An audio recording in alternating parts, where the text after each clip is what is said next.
Right, just for the people wondering, we're still waiting for the press conference to begin. So, yeah, hang in there.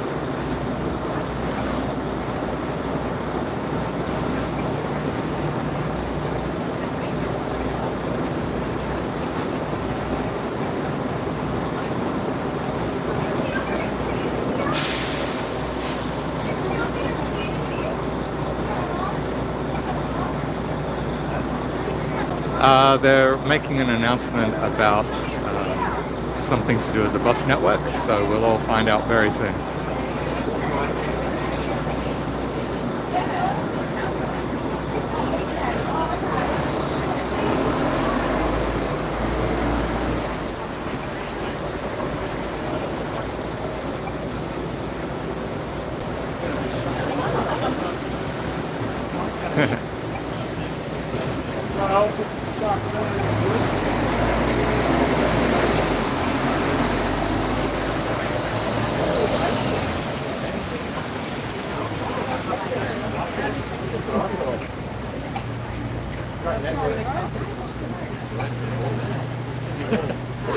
There you go.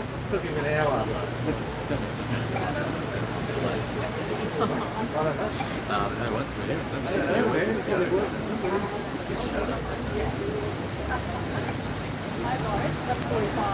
Yeah, it's been rainy, sunny, in and out.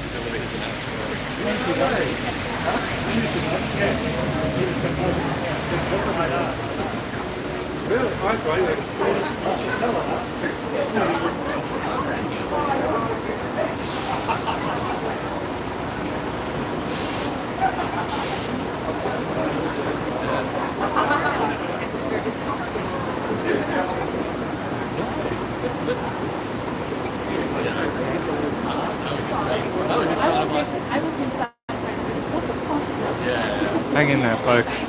Should be any time now.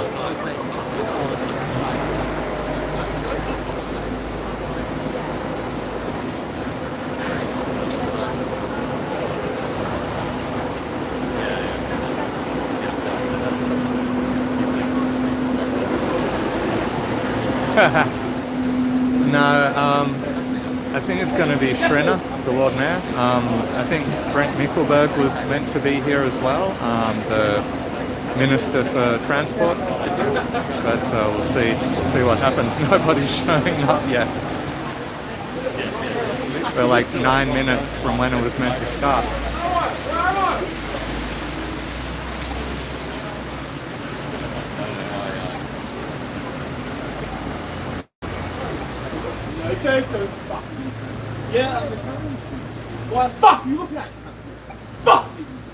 Well, that guy's gonna get me demonetized, isn't he?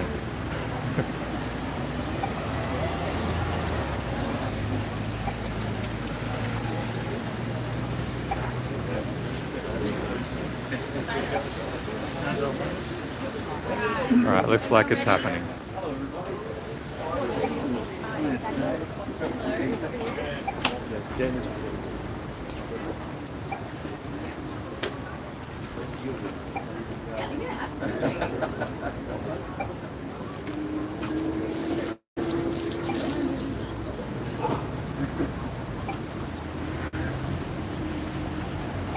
Good. Okay, we're good to go? Yep. Excellent. Okay. Well, first of all, happy Mother's Day to all the mums out there. We've got some great news to announce on Mother's Day. Monday, the 30th of June, 2025, as a matter of weeks away, Brisbane Metro is operational.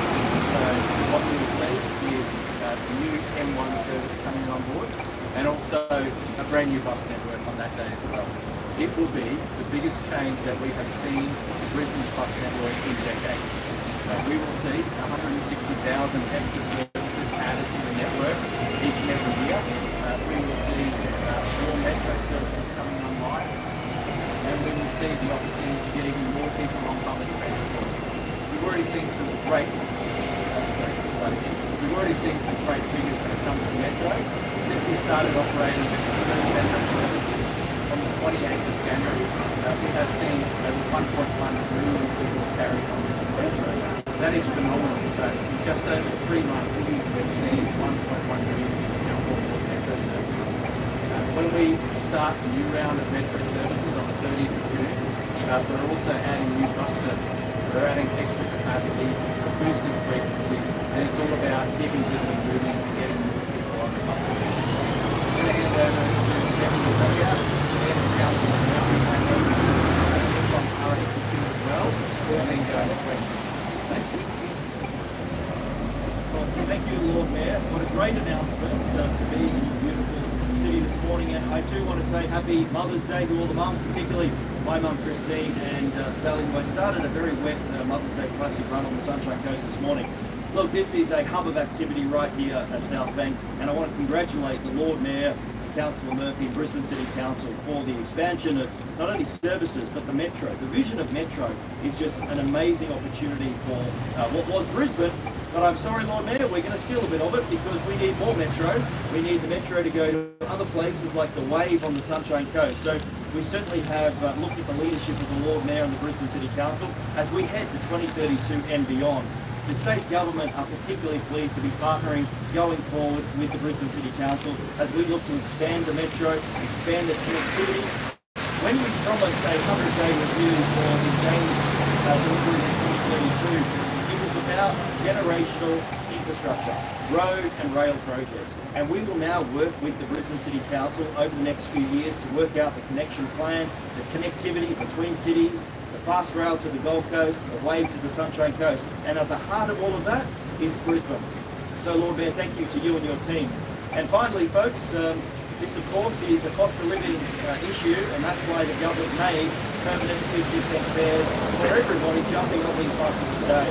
And Councillor Murphy tells me the statistics coming through are really exciting about the patronage increase in public transport since the Brisbane government has made 50-cent fares permanent. So again, congratulations to the Brisbane City Council. Look forward to partnering with you, the Games Independent Infrastructure Coordination Authority, as we look to 2032 and beyond and provide the best public transport system as is absolutely possible before 2032. Expansion of bus networks, expansion of metro, and also copying your vision of metro into other areas of Queensland as well. Thank you, Councillor. Thank you very much, Deputy Premier, for those kind words about Brisbane Metro. And it is a very exciting time for us. The 30th of June, Metro Line 1 joins Metro Line 2, which has already carried over 1 million passengers on the network and is helping people to move around our city. We are seeing fantastic news out of patronage on the public transport network here in Brisbane and across South East Queensland and the whole of the state, thanks to 50-cent fares. Because of 50-cent fares, we expect that we'll be one of the first cities in the country, one of the first cities in the world to have public transport patronage now exceed its pre-COVID levels. Many cities have found it very difficult to get public transport patronage back to the levels that were seen prior to COVID, but we'll be able to do that because of the combination of low fares made permanent by the LNP and also the investment that Brisbane City Council and this Lord Mayor has overseen with Brisbane Metro. Brisbane Metro Line 1, 2 and the new bus network that goes with it will mean from the 30th of June we will see an additional 30 million trips available on our network. A network that carries 80 million passengers annually and does more lifting, does the heavy lifting of Brisbane's public transport staff. In a lot of cities like Sydney and Melbourne, the rail network does the heavy lifting, but here in Brisbane, buses do 2/3 of all public transport trips. And that's why it's been critical to see our vision for Brisbane Metro, a high frequency, high capacity, turn up and go bus rapid transit system is implemented here in our city. And it's fantastic to see the Sunshine Coast now having a look at what we're doing here in Brisbane and going, yeah, we want to see that up on the Sunshine Coast, and we congratulate the Deputy Premier and the particular government for the vision that they have had in taking Brisbane Metro, copying it, calling it the way, and putting it up on the Sunshine Coast. We think all public transport investment is good. We've been very pleased to have fantastic support all the way along from the RACQ, so thank you guys for being here today as well. Post the 30th of June, there will be a number of activities that people will see in Brisbane from the 21st of June all the way to the 27th of July, in particular in relation to the commissioning of the Adelaide Street Tunnel, the Metro Tunnel, which runs underneath Adelaide Street. This tunnel is almost complete. We're going through commissioning activities at the moment. Some of the tests we have to do inside that tunnel involve literally burning cars to test all the fire equipment and the smoke detectors and the deluge system. So there'll be some smoke coming out of that tunnel over the next few weeks as we head into June and July. And we'll commission that tunnel in September sometime. So residents need to be aware of that. What that means is that the network will undergo several major weekend closures, 5 or 6 weekends over that period, where the bus network will have diversions in place. And what we're encouraging residents to do, whether it's now to start planning their journey from all the changes that will occur from the 30th of June, or those changes will occur on those 5 weekends, to check Brisbane City Council's website and TransLink's website to plan their journey and account for the changes that will occur on the network. As I said, over 160,000 new bus services with Brisbane's new bus network. Overall, 30 million new services from M1, M2 and Brisbane's new bus network. So there's never been a better time to catch a bus in Brisbane, and we cannot wait to see more Brisbane residents have the opportunity to use Brisbane Metro. I'll hand over to David now from RACQ, and then I think we'll take some questions. Thanks, Councillor Murphy. RACQ continues to support the Metro and the expansion of it. We acknowledge the Council is delivering on its commitments to get the second line up and running, and also fantastic to hear the conversations underway for the expansion of the public transport network beyond the City Council area. We know a lot of people commute into Brisbane, we know a lot of people commute out to Brisbane in the areas beyond the council. We survey our members regularly about the things that are most important to them, and public transport, the connectivity of public transport, particularly in the southeast, continues to rate very, very highly. So the combination of the investment, the ongoing bringing 50% fares, the uptick in the usage of public transport, reducing congestion, reducing demand for new roads, including the tunnels through the southeast, and the continued support and endorsement work is underway to further expand the network.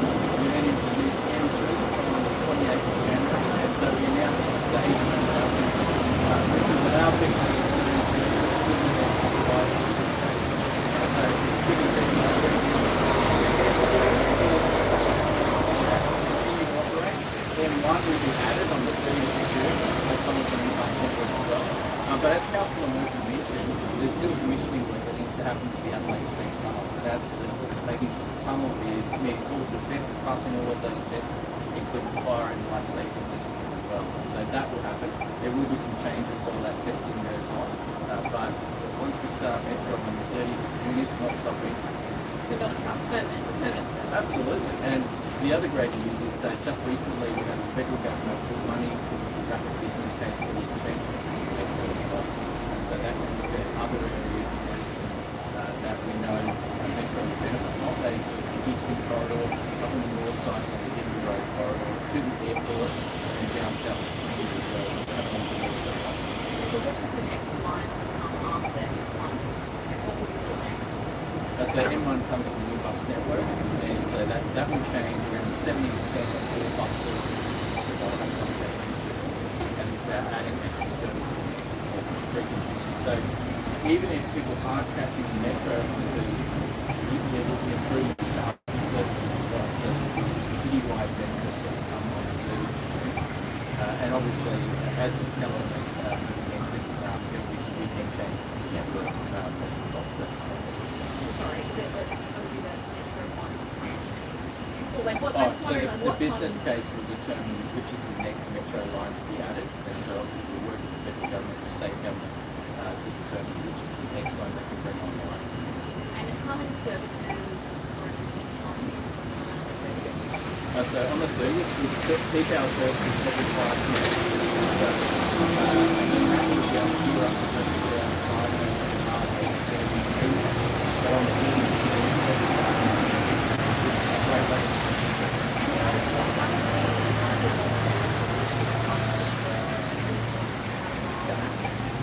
so one of the things with M2, which is operating at the moment, is it's been introduced as a new bus network. The new bus network will be a number of buses that come into the culture centre.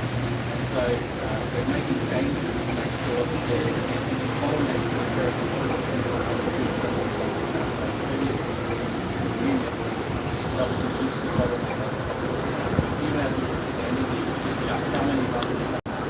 This is on the weekend. The peak hours are really more, so the new bus network helps address that city bottleneck. So what's some specifications of the role though that people don't want to do just like they can maintain reliability of the bus network? How's that working? Effectively, the state government runs affairs, and they use that to support the running of the network. We also put in subsidies to council level as well, but the reality is we need to look at one public benefits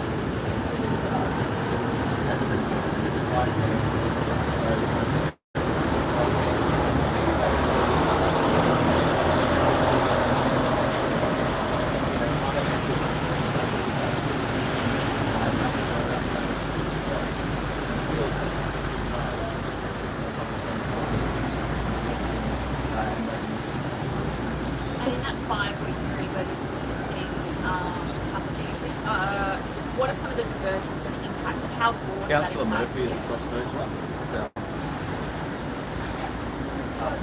So we're calling these super weekends. It means there'll be significant changes to the bus network on these weekends when we'll not only have to close the Adelaide Street tunnel but all of the adjoining tunnels as well. So the Queen Street bus tunnel, the Kingswood Square busway station.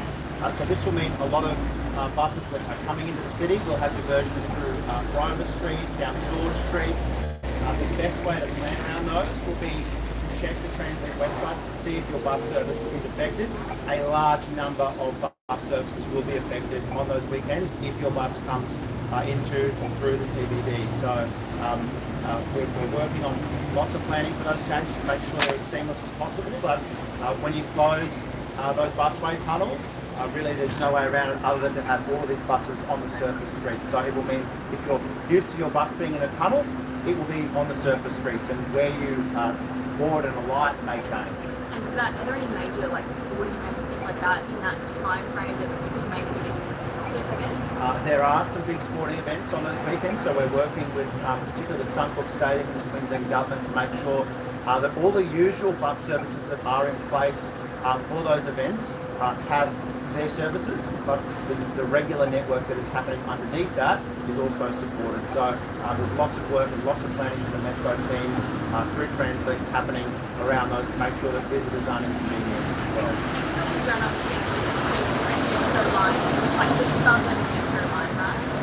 Yes, so M1 is from 8 Mile Plains to Roma Street.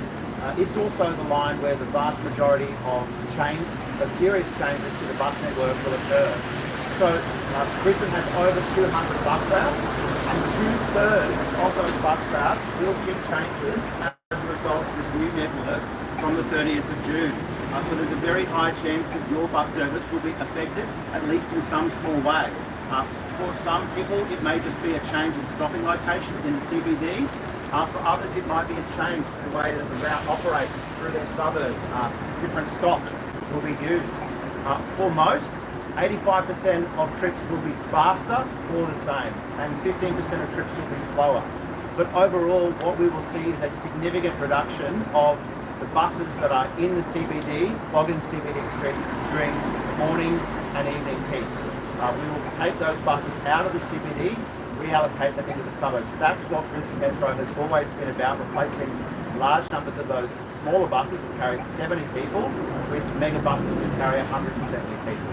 That's the whole premise of the project, and that's what we'll see roll out on 30th of June. Does that mean if you used to catching a bus on a week, one of the buses through those lines, you really need to check the new route because you might find yourself not getting off at the same stop? Well, particularly if you live in Brisbane southern or eastern suburbs, you need to check Brisbane City Council's website and then Translit's website closer to the launch date. Will tell you exactly how your route will be changing. But we've been talking about this for several years now. Still, many people aren't aware of the changes. Now is the time to catch a bus in Brisbane, to do your homework and check to see if your route will be changing. Deputy Premier. I thought these two were handling everything perfectly. Paul Williams has issued a letter to Director Generals around spending within departments, looking to identify opportunities to moderate/withdraw or reprioritise funding. Does this mean cuts? No, not at all. Not at all. It means we committed to people of Queensland that we would respect taxpayers' money at the election. That's exactly what we're doing, and I'm really looking forward to the budget. The first budget, the Brisbane government being handed down in June. It's going to be a record budget. You're going to see Olympic and Paralympic infrastructure. You're going to see public transport, record funding for public transport, the way for the sunny coast. I'm excited. How can that occur when when you guys have committed to bringing down the deficit? Well, that's what I said. We said at the election we'd respect taxpayers' money. That's what we're doing, and I think every under-treasurer since democracy began in Queensland has asked, as families budget their own income and budget at home, we expect that to be happening in departments as well. How have your departments moderated withdrawal, or how have your departments identified areas to moderate withdrawal or reprioritize? Well, that's a great question. I could be here all day answering that, but let me just give you one example. About my department, the Department of State Development, Infrastructure and Planning. We've sorted out the Olympic and Paralympic chaos and crisis. We've stopped the blow it up, and no one said before I handed down the 100-day review that we would be able to deliver all the infrastructure for the Games within the 7.1 billion, and we have done just that. And now we've got legislation in the Parliament at the moment to work with Brisbane City Council, particularly as we head to the venues like Victoria Park and the transportation programs to get on with the job. I think people wanted a plan, we promised the plan, we delivered the plan, and now it's about delivery, and we will deliver it in partnership with the Brisbane City Council. So if you ask me about what my department's doing to sort out the mess and the budgetary mess, that's a big example. Since the federal election, have you spoken with either Catherine King or Annika Wells about the Olympics funding? No, I haven't, because I'm waiting for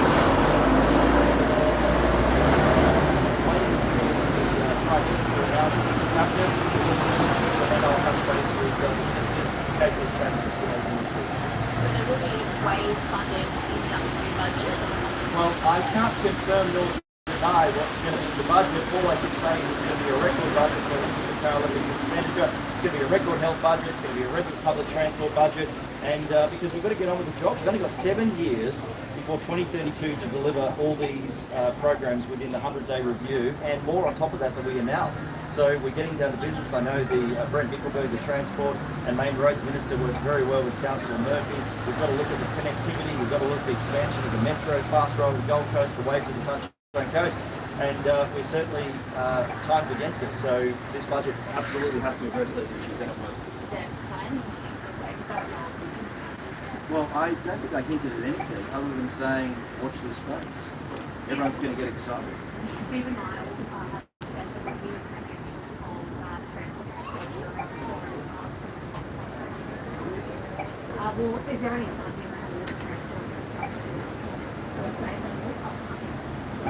Well, thank you for the question. I had to remember who Stephen Miles was. And then I'm reminded that Stephen Miles was the bloke that stuck the games up completely This is a guy, okay, so I'm not going to be lectured to by Stephen Miles. His idea for the games for 2032 was QSAC. He was going to spend $2.25 billion on temporary game facilities at QSAC. So let's not get lectured by Stephen Miles at the later party about connectivity, costings of projects, because they had the GABA, they were going to spray paint it, then they were going to knock it down, then they were going to rebuild it, and then Anastasia got the chop, the knife in the back, then they went to QSAC. He was going to spend, Stephen Miles was going to spend $2.25 billion on temporary facilities at QSAC. What we said, we would have a plan. We delivered the 2032 delivery plan, and now we're getting on with the job of delivering it. And you know what? I'll take advice on connectivity around Brisbane City by these two standing behind me, not Stephen Miles, who everything he touched, because it's Mother's Day, won't swear, but everything he touched turned to custard, right? So that's Stephen Miles' record. Our record is partnering with Brisbane City Council. We're going to get on with it, and you know what? We will not be an embarrassment on the world stage. It's going to be fantastic, and the level of investment people want to come to Queensland now and invest is amazing, and it's going to be great. It's going to be great for the city. It's going to be great for all of Queensland. Everything Stephen Miles says is bogus. Everything he gave is bogus, including his QSAC, which blew out to $2.25 billion. So I'm not going to trust Stephen Miles. I'm not even going to answer his comments. He wouldn't have a clue because he stuck it up so bad. It's going to cost a lot of money, but we're going to work with the Brisbane City Council, not Stephen Miles, the opposition leader, who Queenslanders overwhelmingly rejected at the last level.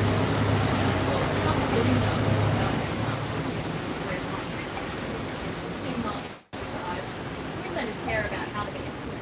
Okay, so when are Queenslanders going to see money in a budget for the games to add up for it? Well, the first question you asked, Rose, is when are we going to start working on the public transport solutions? We are actually doing that right now. Yeah, we are right now. So the Transport Minister is already started that process. The legislation we actually introduced, that I introduced a couple of weeks ago. Now, we recognise it's tough legislation because it does override people's abilities for third parties' appeals and environment laws and cultural laws. Even the Brisbane City Council Act, it overrides my own planning legislation. But we have to do that because GECA need to get on with the job and deliver the infrastructure. So it's actually a fewfold in the legislation. One, it deals with the authority venues like Victoria Park, Sunshine Coast Stadium and other authority venues, but it also deals with public transport. So we will actually work in partnership with the Brisbane City Council, which Brent Nickelberg's already started doing, and once we have the routes, the plans in place, we will actually designate those under the legislation as well to ensure that we can get on with the job and deliver those without having the environment laws, the heritage laws, or planning laws stall that any further. We're running out of time, we've got to get on with the job, and that's what we're doing, that's what the legislation I introduced 2 weeks ago. So we are well in discussions with everybody involved in the BCC, my Department of Planning and Infrastructure. We're having those discussions now. Well, there's $7.1 billion for the venues, and we're working out the budget now for the transport, but not only Victoria Park and the RNA and the tennis centre, the National Aquatic Centre. We're talking about expanding the metro to places like the Caliban. So we're actually actively looking at all of that now to make sure by 2032, bear in mind there's 7 budgets to go, 7 or 8 budgets to go, so we are actively in that process now. The plan in place, and then the funding will come following that plan. Look, it's lots. Okay, look at for instance, it's such a broad question because we've also got the wave to the Sunshine Coast. The wave is providing heavy passenger rail from Beerwhite to Cloudrow to Tinya, and then a metro system, seamless transition from metro to Maroochydore and then up to the airport. The former government didn't budget any of that, so we have to budget that now, and you will see funding in our budget for that in our very first budget. It's separate. All the public transport funding is separate to the $7.1 billion. We will of course work with our federal colleagues. We'd love them to come to the party, 50-50 funding. We'd love to come to the party with 50-50 health funding, and we'd love to come to the party, as they have done with venues, with our master plans, with the Sunshine Coast Rail Stage 1, Southern Metro Rail Stage 1, time. So of course, once the new ministry is announced and it's locked and loaded, the first meetings I'll be having is with the infrastructure minister federally, the sports minister federally, and who they are we'll find out, and I'll have those meetings and we'll start those negotiations and discussions. But I'm very confident, just as we have great conversations with the BCC, I'm very confident the federal government want to see this an absolute success for Queensland, and I would hasten to say that federal government may be a little more interested in Queensland now. They did pick up some seats in Queensland, so maybe they'll be a little more interested in a bit more spending in Queensland, which we, of course, on Team Queensland would want and support. And only money for revenues, but maybe for other things. What was that, sorry? But only money for revenues, But the federal government's always invested in infrastructure in the future, road and rail. So, you know, like no one said we would be able to get 80-20 funding from the Labor government federally. We did. Christopher Pulley, our Premier, negotiated with the Prime Minister and got 80-20 funding split for our Bruce Highway, which Stephen Miles of the Labor Party said was not achievable, and he couldn't even do it with his comrades who were in red in Canberra. We were able to do it. An LNP government negotiated with the federal Labor government, and I'm confident that those good discussions and negotiation will continue. and that's, you know, they say that, while government, they probably have necessarily someone actually, has you said that they're quite happy to get transport for this time. Well, Rosie, I know that our transport main roads minister, Brent Nicholberg, has already had discussions with Capital King, the federal minister, well before the election and during the election about transportation projects in the future. So those are normal discussions that happen not only because of games and elections, it just has to happen. And I know, Brisbane City Council, they try and get state support whenever we can, they try and get federal government support. We're with each other before the election, Lord Mayor opening a new bridge, which was federal government funded and council funded, not state. So we will partner with not only Brisbane City Council, local governments across the state, but also the federal government. Thanks everyone. Good plan for the Premier that you guys launched the first September one, that's it. Is that what we accepted? No, 7.1 was venues, and that was always the deal under the intergovernmental agreement. $7.1 billion was for major venues and minor venues. Transportation was always separate. So too, I might add, were villages. So the Gold Coast Village, the Sunshine Coast Village, and the Brisbane Village, which is going to be a beautiful now village at the RNA Showgrounds. RNA is going to get a 20,000 seat outdoor arena upgrade. The state will negotiate with those. And, the feds, as part of their renegotiation of our intergovernmental agreement because of the arena, which we're going to build a great arena on the old Goathree site, we'll have those negotiations with the feds. So I'm very confident we're going to seal a good deal, which will be good for Australians and good for Queensland. Thanks everyone. Thank you.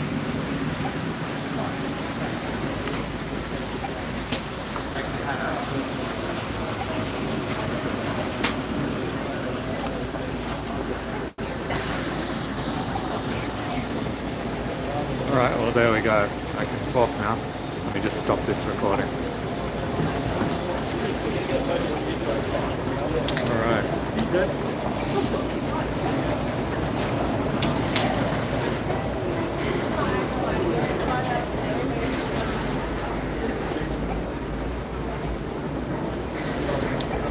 Alright, so thanks for watching. I don't know if you could hear anything. Come over here. Could you actually hear? Because obviously having a phone quite far away with all the buses doing their thing. Oh, where'd it go? Did my phone just die?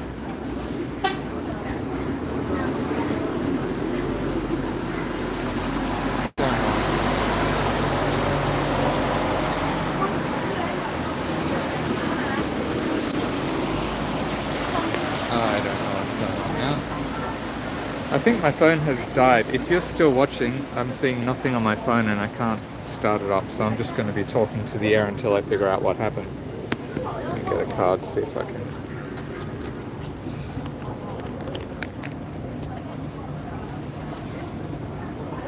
Did the live stream work? It seems so. People are... Oh, nice. Alright, and it's still running, actually.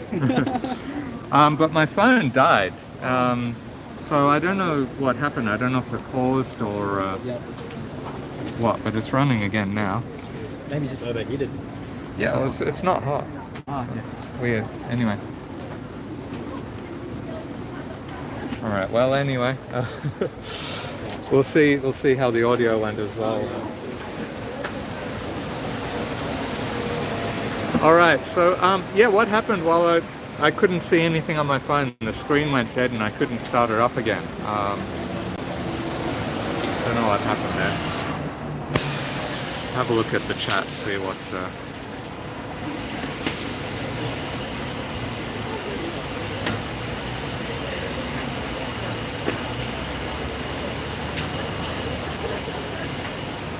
Alright, anyway.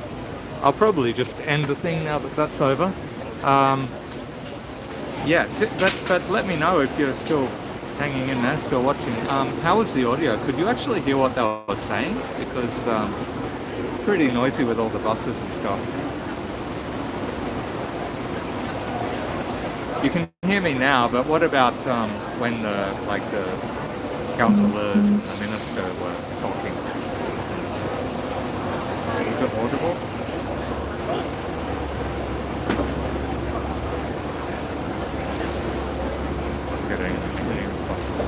Oh, okay, that's good to hear. Okay, cool. I was thinking, oh, they're probably just going to see people standing there with their lips moving and not actually hear what they're saying. But that's good to know.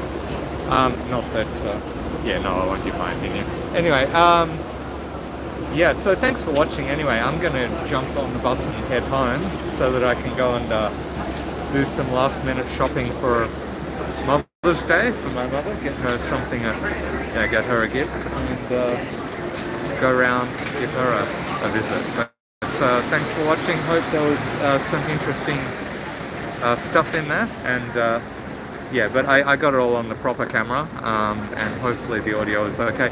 I actually feel like an absolute idiot because I forgot my micro SD card, actually all three of them, for the microphone that I should have been recording that press conference on. I actually ended up having to pack up the mic before they started because there was no audio. No SD card, which, yeah, I feel like an absolute idiot for that. Won't do that again. Next time I'll just forget something else. Alright, anyway, thanks for watching, and yeah, I got the weekly update is scheduled. It's already been uploaded and members can already see it, but the weekly update will be coming out at 4 o'clock today, so make sure you come back and watch that, and see you in the next video. Have a good day. See ya. Where's the stop?